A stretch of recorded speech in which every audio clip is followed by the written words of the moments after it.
Job chapitre 1, à partir du verset 1. Il y avait dans le pays d'Uz un homme qui s'appelait Job. Et cet homme était intègre et droit. Il craignait Dieu et se détournait du mal. Alors, cet homme était intègre et droit. Il craignait Dieu. Non seulement craignait Dieu, il se détournait du mal. Or, la crainte de l'Éternel, c'est la haine de tout mal, conformément à la parole de Dieu dans le livre de Proverbes. Il craignait Dieu et il se détournait du mal. De tout mal, la parole le précise. Pourquoi la parole précise? Parce que nous le connaissons, nous identifions le mal que par la parole. Nous identifions le mal par la parole. De tout mal. Oui, on continue. Il lui naquit 7 fils et 3 filles. Il possédait 7000 brebis, 3000 chameaux, 500 paires de bœufs, 500 ânesses et un très grand nombre de serviteurs. Et cet homme était le plus considérable de tous les fils de l'Orient. Ses fils allaient les uns chez les autres et donnaient tour à tour un festin, et ils invitaient leurs 3 sœurs à manger et à boire avec eux. Et quand les jours de festin étaient passés, Job appelait et sanctifiait ses fils. Puis il se levait de bon matin et offrait pour chacun d'eux un holocauste. Amen. Alors, la parole de Dieu dit dans Éphésiens 6 que nous devions instruire les enfants selon le Seigneur, et quand ils vont grandir, ils ne vont pas se détourner. Job, alors, au milieu de sa maison, quand ses enfants organisaient même des fêtes, en dehors du lieu où le père est, il avait un regard sur ses enfants. Il avait une pensée. La parole de Dieu dit qu'il y a la folie dans la tête des enfants. Mais il prenait soin à ce que sa vie sanctifiée soit la vie sanctifiée de ses enfants. Et alors, c'est ainsi que Job conduisait sa maison selon le Seigneur. Donc, vous avez aussi appris que dans le livre de 1 Timothée, que si quelqu'un aspire être un serviteur de Dieu, être une servante de l'Éternel, il doit d'abord bien prendre soin de sa propre maison. Il doit élever les enfants, les enseigner le droit chemin. Si tu n'arrives pas à donner les directives juste à tes enfants, comment tu peux conduire le peuple de Dieu? Comment tu peux faire pour conduire le peuple de Dieu? Parce qu'il faut que ça commence dans ta maison. La justice de Dieu. Dieu qui, selon Acte 10, 34, ne fait acception de personne dans le jugement. Alors, mes bien-aimés, c'est la raison pour laquelle, dans le livre de Luc, si tu aimes ton enfant plus que Dieu, si tu aimes ta vie plus que Dieu, si tu aimes ta maman plus que Dieu, tu n'es pas digne d'entrer dans le royaume. Il faut élever les enfants selon le Seigneur. Et Dieu parle même de les châtier pour les ramener à la justice. C'est ce que nous devions savoir. Dieu prenait tout son temps pour instruire sa maison selon le Seigneur. Oui. Nous sommes au verset 5.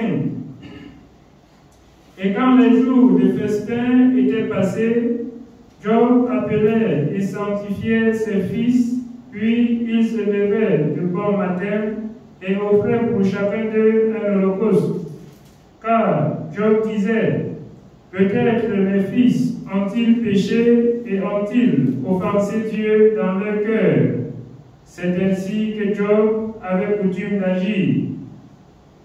Or, les fils de Dieu vinrent un jour se présenter devant l'Éternel, et Satan vint aussi au milieu d'eux. L'Éternel dit à Satan, « D'où viens-tu » Et Satan répondit à l'Éternel, « De parcourir la terre et de m'y promener. » L'Éternel dit à Satan, « As-tu remarqué mon serviteur Job?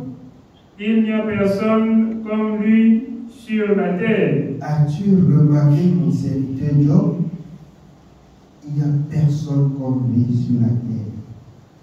Pourquoi il n'y a personne comme Job sur la terre? Il craignait Dieu. Non seulement il craignait Dieu, mais il amenait toute sa maison à se soumettre à Dieu. À se soumettre à Dieu. Est-ce que tu as remarqué? Le diable venait en accusation, accuser les fils de l'homme devant Dieu. Dieu lit d'avance. Oui, Dieu peut accuser les autres. Mais est-ce que tu as remarqué, Job? Est-ce que tu as remarqué que parmi mes fils, il y a un homme qui s'appelle Job? Mais bien aimé, sois le Job de ta famille. Sois le Job de ta maison. Et que par toi, les hommes apprennent la justice. Que par toi, les hommes apprennent qu'on peut mettre toute la parole de Dieu en pratique. La parole de Dieu dit dans 1 Samuel 3:19, dont vous avez lu hier. Alors, le jeune Samuel grandissait et il ne laissait tomber à terre aucune des paroles de l'Éternel. Pourquoi est-ce qu'on trouve aujourd'hui que c'est impossible de mettre ce que Dieu a dit en pratique? Pourquoi on trouve que c'est impossible? Les injustes n'hériteront pas le royaume des cieux. Mon peuple est détruit parce qu'il lui manque de connaissance. La connaissance, on doit la prendre sur la table de l'Éternel. La table de l'Éternel, c'est la parole de l'Éternel. Oui, c'est possible de vivre sans péché contre Dieu. Mais si on vous apprend que, bien aimé, Dieu est miséricordieux, comme disent ce faux envoyé, je dois appeler ça faux envoyé. Pourquoi? Parce que, bien aimé, ils vous disent que Dieu est miséricordieux. Ils disent que nous sommes des humains. On ne peut pas quand même vivre sans péché, abomination. Bien aimé, Jésus, dans Romains 6, alors n'est pas mort de roi. Et c'est la raison pour laquelle, à Rome, l'apôtre Paul dit au peuple de Dieu, est-ce qu'on doit mourir tous les jours et ressusciter avec Christ pour le pardon des péchés? Non, une fois mort avec Jésus, je ne meurs plus pour le péché. Jésus, une fois crucifié et allé dans la tombe et ressuscité, n'est plus encore allé à la croix pour quel péché que ce soit, pour un péché quelconque. Donc, une fois que vous êtes mort avec Jésus pour vos péchés, ce que vous avez appris dans 1 Thessaloniciens 4, bien aimé, par les apôtres, si c'est ce que vous êtes, marchez-en de progrès en progrès.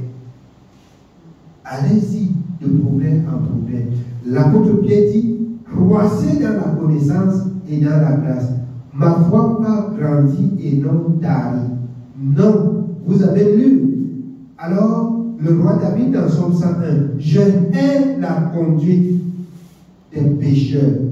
Elle ne s'attachera pas à moi. Tu marches avec un bandit, tu vas voler. Tu côtoies des bandits, tu vas voler. Si ta vie, alors, est destinée à suivre ceux qui ne peuvent pas mettre la parole de Dieu en pratique, tu dois te retrouver aussi que tu as lâché. Il faut te faire des bons amis. Trouver des amis qui ne réfléchissent à ce que Dieu a dit. Alors, conformément à la parole de Dieu dans Colossiens 3:17, quoi que vous fassiez en parole, en acte, faites tout au nom du Seigneur Jésus-Christ. qui est le modèle. Bien-aimé, Christ n'est pas mort 2 fois pour le péché. Oui, on continue. Nous continuons au verset 8. L'Éternel dit à Satan, as-tu remarqué mon serviteur Job? Il n'y a personne comme lui sur la terre. C'est un homme intègre et droit, craignant Dieu et se détournant du mal. Intègre et droit, craignant Dieu et se détournant du mal. Oui. Et Satan répondit à l'Éternel, est-ce d'une manière désintéressée que Job craint Dieu? Ne l'as-tu pas protégé, lui, sa maison et tout ce qui est à lui? C'est tout à fait normal que Dieu lui protège, lui et toute sa maison, parce qu'il prenait soin que la parole de Dieu vive dans sa maison. Que la parole de Dieu soit vivante dans sa maison. Il prenait soin. Et c'est la raison pour laquelle Dieu prenait soin de lui. Oui, écoutons la suite. Ne l'as-tu pas protégé, lui et sa maison? Lui, sa maison et tout ce qui est à lui? Tu as béni l'œuvre de ses mains, et ses troupeaux couvrent le pays. Mais étends ta main, touche à tout ce qui lui appartient, et je suis sûr qu'il te maudit en face. Alors, beaucoup d'enfants de Dieu aujourd'hui pensent que, alors, quand ils n'ont rien, c'est parce que Dieu les a abandonnés. Non. Alors, Job en avait, mais ce n'est pas la richesse de Job qui retenait Job avec Dieu. Ce n'est pas la richesse de Job qui retenait Job de faire la volonté de Dieu. Enlève tout ça. Le diable dit qu'enlève tout ça pour voir s'il va encore t'aimer. Enlève tout ça pour voir s'il va encore il va continuer à t'aimer. Oui. Nous sommes au verset 12. L'Éternel dit à Satan, voici tout ce qui lui appartient, je te le livre. Seulement, ne porte pas la main sur lui. Ne porte pas la main sur lui. Ce que tu appelles bien que tu vas enlever, il va m'abandonner la prendre. Prends. Mais ne porte pas la main sur sa vie.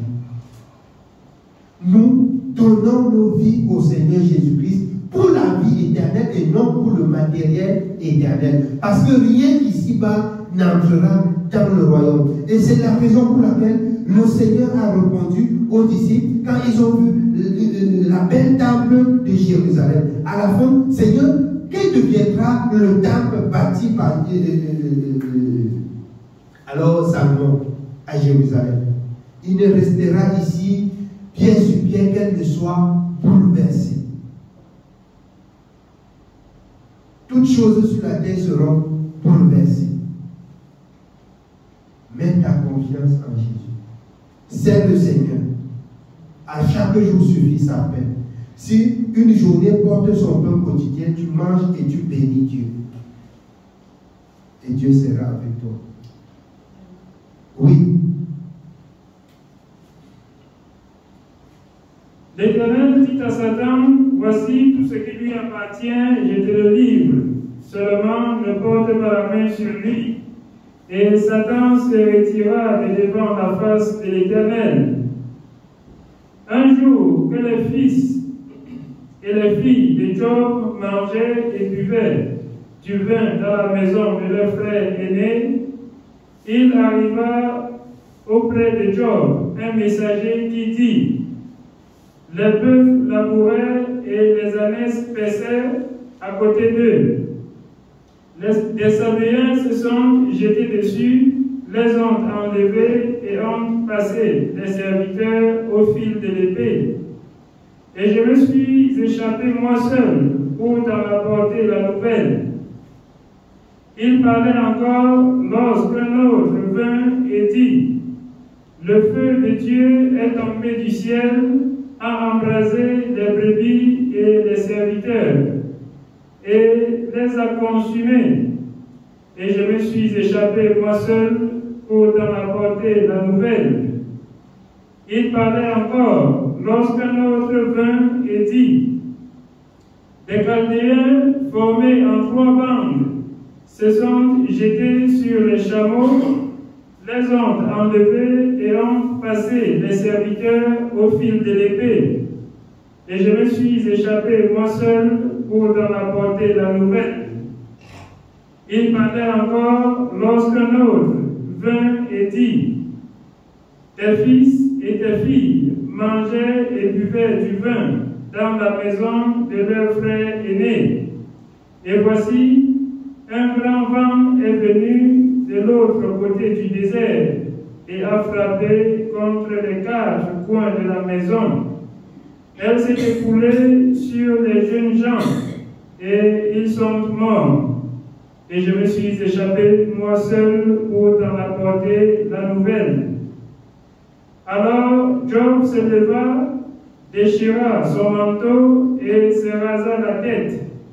Puis, se jetant par terre, il se prosterna et dit, je suis sorti nu du sein de ma mère, et nu je retournerai dans le sein de la terre. Alors, je suis né sans quelque chose entre mes mains, et je vais retourner tel que vous me voyez. Bien aimé, c'est un message très profond. C'est pour dire que tout ce que j'ai là, j'ai rencontré seulement. Dieu m'a seulement donné. Et quand je vais mourir, je vais aussi mourir comme je suis venu. Je vais partir comme je suis venu. Alors, si dans votre état d'esprit, vous prenez des choses ainsi, vous allez servir Dieu.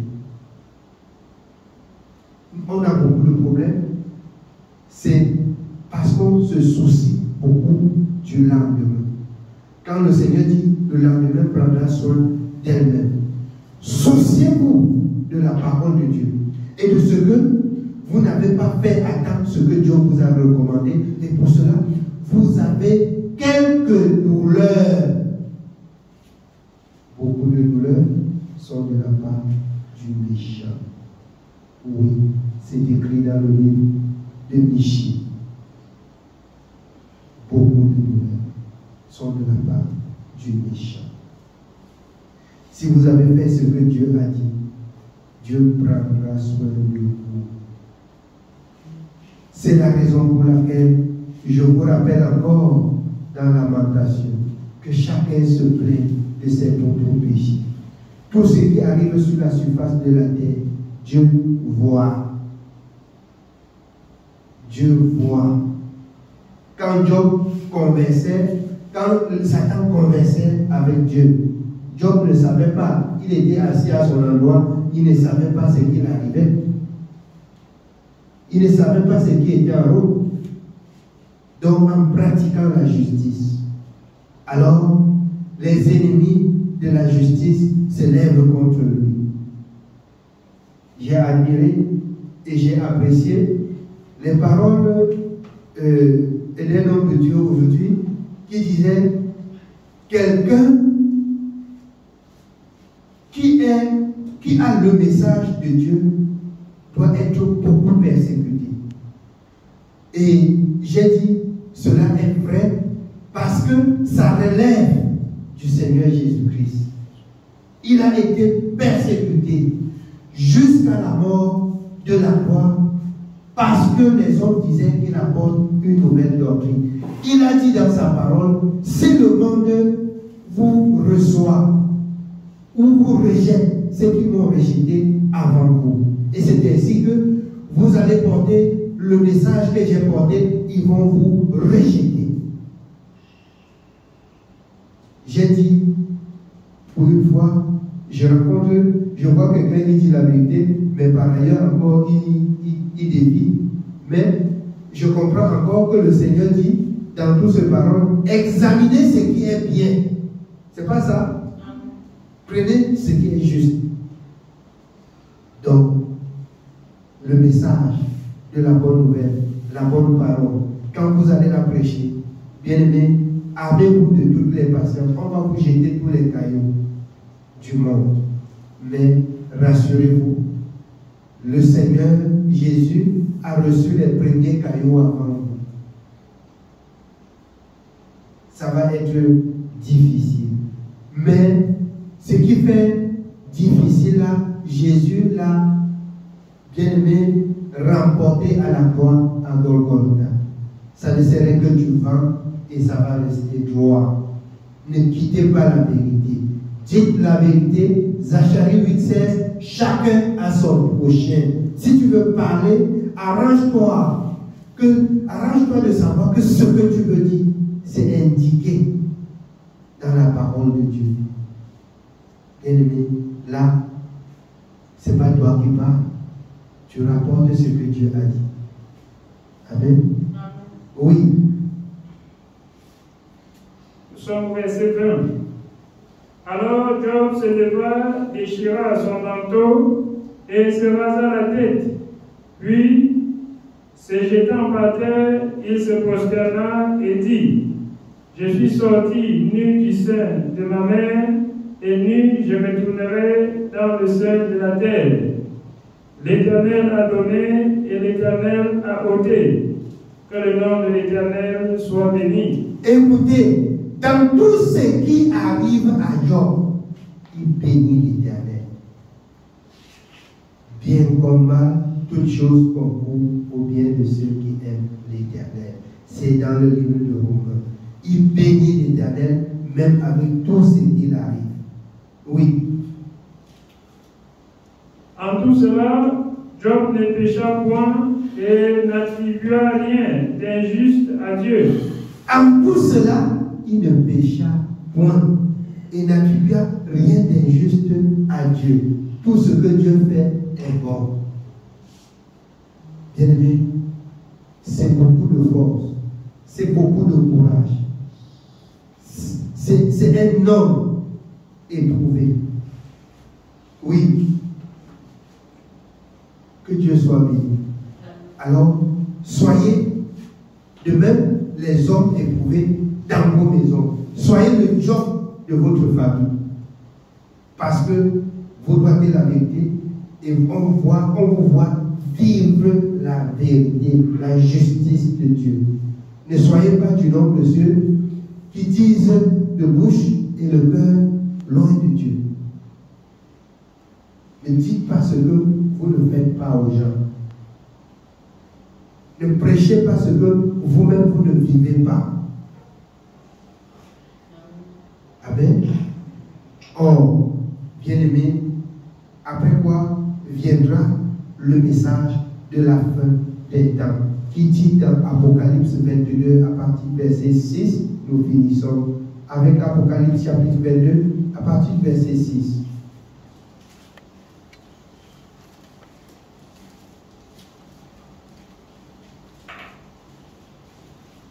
Apocalypse chapitre 22, nous commençons au verset 6. Il est écrit: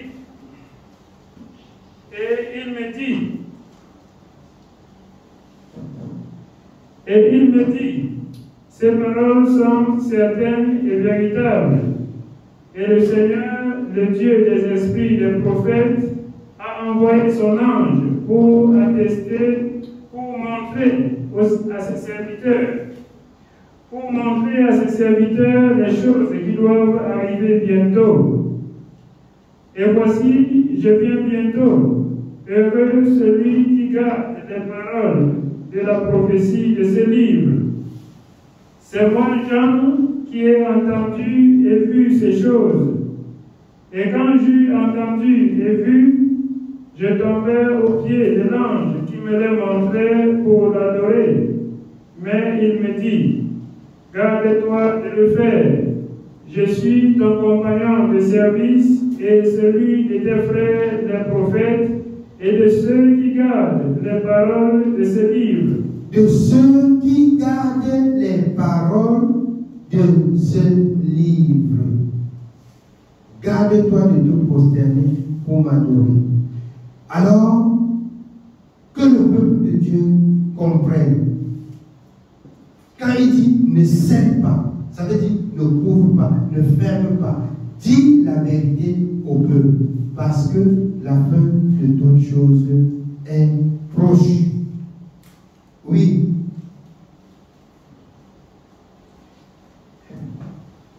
Et celui qui était frère des prophètes et de ceux qui gardent les paroles de ce livre adore Dieu. Et il me dit, ne scelle point les paroles de la prophétie de ce livre, car le temps est proche. Que celui qui est injuste soit encore injuste. Si quelqu'un veut être injuste, bien-aimé, ne t'attache pas à l'injuste. Laisse celui qui veut être injuste, qu'il soit injuste. Il a sa récompense. Il a sa récompense. Oui. Que celui qui est souillé se souille encore. Si quelqu'un veut se souiller ou qui vit dans les souillures, qui se souille davantage. Mais toi, obéis à ton Créateur. Oui. Et que le juste pratique encore la justice. Que le juste pratique encore la justice. Oui. Et que celui qui est saint se sanctifie encore. Que celui qui est saint se sanctifie encore. Oui. Voici, je viens bientôt et ma rétribution est avec moi pour rendre à chacun selon ce qu'est son œuvre. C'est l'œuvre de chacun qui doit l'accompagner au dernier jour. Comme vous avez appris dans le livre Ecclésiaste 12, jeune homme, réjouis-toi selon les penchants de ton cœur, mais sache que de toutes tes actions, Dieu ramènera en jugement. La conduite de chacun doit faire de lui ce qu'il est devant Dieu. Si tu veux, tu obéis. Si tu veux, tu n'obéis pas. Mais je vous dis encore ce soir, c'est possible de vivre sans péché contre Dieu. Qu'on ne vous dise pas que nous sommes des hommes, nous sommes des êtres. Dieu connaît que nous sommes des hommes. Et c'est pourquoi Jésus a souffert la croix. Jésus a souffert la croix pour nous détacher, pour nous débarrasser du péché, pour nous dégager du joug du péché. Alors, c'est possible de vivre sans pratiquer le péché.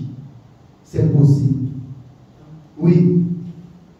Nous sommes au verset 13. Je suis l'alpha et l'oméga, le premier et le dernier, le commencement et la fin. Heureux ceux qui lavent leurs robes afin d'avoir droit à l'arbre de vie et d'entrer par les portes dans la ville. Dehors les chiens, les enchanteurs, les impudiques, les meurtriers, les idolâtres, et quiconque aime et pratique le mensonge. Quiconque aime et pratique le mensonge, les impudiques, les idolâtres, les menteurs. Pourquoi est-ce que l'homme de Dieu touche toutes ces actions-là ici? Parce que c'est possible de vivre sans pratiquer le mensonge, sans pratiquer tout ce que la parole de Dieu cite. C'est possible de s'abstenir et de vivre, bien-aimé, ainsi devant son Créateur. Quand il dit qu'il ne sorte de votre bouche aucune parole mauvaise, c'est possible. Pour ceux qui savent la nourrir pas, c'est possible. Oui. Au verset 16, moi Jésus, j'ai envoyé mon ange pour vous attester ces choses dans les églises. Je suis le végétant de la postérité de David, l'étoile brillante du matin. Et l'esprit et l'épouse disent, viens. Et que celui qui entend dise, viens, et que celui qui a soif vienne, que celui qui veut prenne de l'eau de la vie gratuitement. Je le déclare à quiconque entend les paroles de la prophétie de ce livre. Si quelqu'un y ajoute quelque chose, Dieu le frappera des fléaux décrits dans ce livre. Et si quelqu'un retranche quelque chose des paroles du livre de cette prophétie, Dieu retranchera sa part de l'arbre de la vie et de la ville sainte décrit dans ce livre. Celui qui atteste ces choses dit, oui, je viens bientôt. Amen. Viens Seigneur Jésus. Que la grâce du Seigneur Jésus soit avec tous. Si quelqu'un retranche quelque chose, si quelqu'un venait à augmenter quelque chose, alors, bien aimé, la charge lui revient. La charge lui revient. Que les hommes de Dieu qui disent de n'importe quoi aux enfants de Dieu, qui continuent à parler, on doit conduire le peuple de Dieu dans la parole et selon la parole de Dieu. C'est la mission de l'évangile. Les apôtres l'ont fait. On trouve quoi d'impossible dans la parole? Vivre la sanctification, la sainteté. Vous n'êtes pas les premières personnes, les autres ont vécu. Vous qui écoutez la parole de Dieu, sachez que c'est possible de vivre sans péché contre Dieu. Amen. Nous allons finir avec Éphésiens chapitre 5 à partir du premier verset. Oui.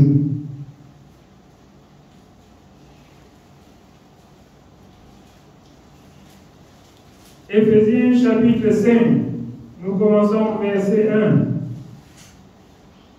Le Seigneur dit, devenez donc les imitateurs de Dieu comme des enfants bien-aimés et marchez dans la charité à l'exemple de Christ qui nous a aimés et qui s'est livré lui-même à Dieu pour nous comme une offrande et un sacrifice de bonne odeur. Devenez donc les imitateurs de Christ, de Dieu, et marcher à l'exemple de Christ, qui nous a aimés et qui s'est livré.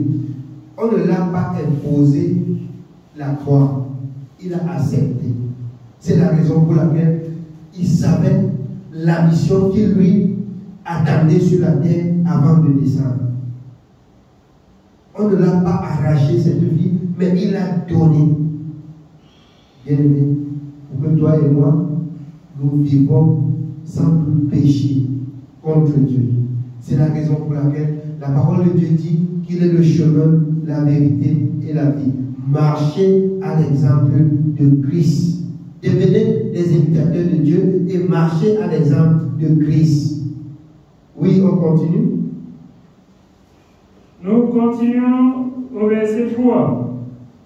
Que l'impudicité, qu'aucune espèce d'impureté et que la cupidité ne soit pas même nommée parmi vous, ainsi qu'il convient à des saints.